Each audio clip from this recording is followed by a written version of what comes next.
Hello বন্ধুরা, পৌলমী কিচেনে সবাইকে ওয়েলকাম। আজকে আপনাদের দেখাবো চিকেনের রেসিপি।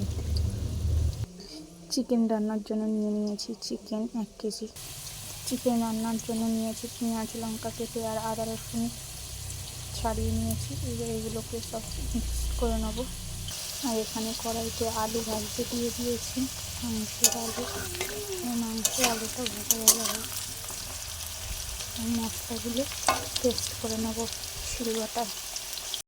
শিলনোড়ায় বন্ধুরা আদা রসুনটা আমি খুব ভালোভাবে পিষে নিয়েছি। এবারে আমি তুলে নেওয়া হয়ে গিয়েছে। কড়াইতে আলু দিয়েছিলাম। আলু আমার লাল লাল করে ভালো করে নুন দিয়ে ভাজা হয়ে গিয়েছে। এবারে আমি একটা পাত্রে তুলে নেব। আলুটা একটা পাত্রে তুলে নিয়েছি। আলু ভেজে রাখা তেলে দিয়ে দেবো পেঁয়াজ কুচি। ভালো করে ভেজে নেব।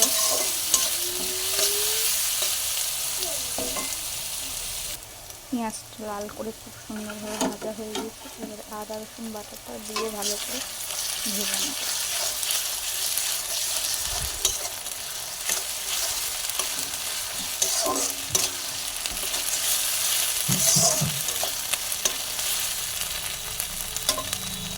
আমার এখানে ভালো করে আদা রসুন পেঁয়াজের সঙ্গে ভাজা হয়ে গিয়েছে। এবারে লেবু মাখিয়ে রেখেছিলাম মাংসটা ঢেলে দেবো।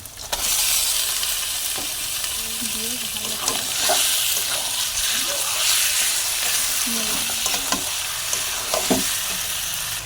মাংসের মধ্যে এক এক করে মশলা দিয়ে দেবো।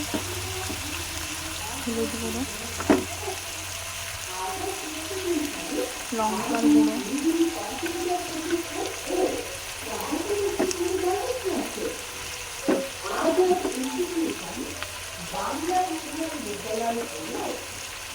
দিয়ে দেবো জিরে গুঁড়ো, দেবো ধনের গুঁড়ো, দিয়ে ভালো করে মাংসটা কষে নেব।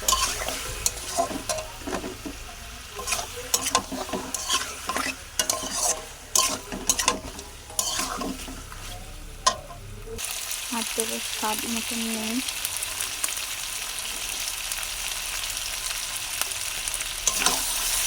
দিয়ে ভালো করে কষে নেব। যতক্ষণ না মাংস থেকে তেল ছেড়ে দেয়।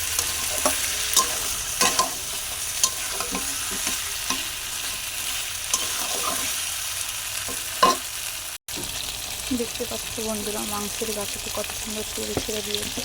এবার ভেজে রাখা আলুগুলো দিয়ে দেবো। দিয়ে খুব সুন্দরভাবে কষে নেবো। আর 5 মিনিট কষে জল দিয়ে দেবো।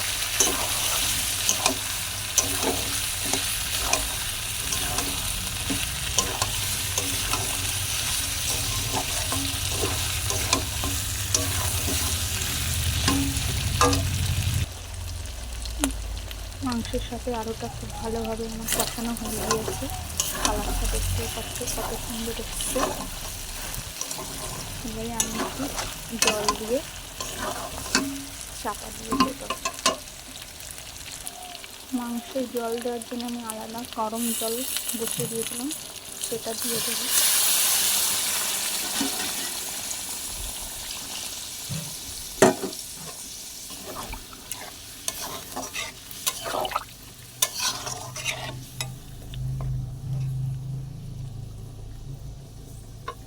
বেশি জল দেবো না, অল্প জল দেবো। কেননা অনেকক্ষণ ধরে আমি কষিয়েছি, মাংসটা অর্ধেক গলে গিয়েছে। আর অল্প জল দিলে পুরোপুরি গলে যাবে।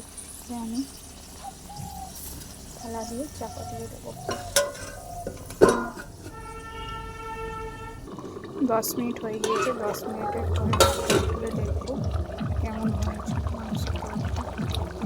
দেখতেই পাচ্ছি মাংসের কালারটা খুব সুন্দর এসেছে। এবার আমি একটু গরম মশলা দিয়ে নামিয়ে নেব। এখানে আগে আমি শিলবাটায় গরম মশলা বেটে রেখে দিয়েছিলাম, দিয়ে দেবো। দিয়ে কিছুক্ষণ ফুটিয়ে এটাকে একটা পাত্রে লাগিয়ে নেব। গরম মশলা দিয়ে ভালোভাবে ফুটিয়ে নিয়েছি, এবারে একটি পাত্রে লাভিয়ে নেব। একটি পাত্রে লাভিয়ে নিয়েছি, দেখতেই পাচ্ছ বন্ধুরা কত সুন্দর কালার এসেছে। মাংসের রেসিপিটা তোমাদের ভালো লাগলে লাইক, কমেন্ট এবং শেয়ার করবেন। Tata bye.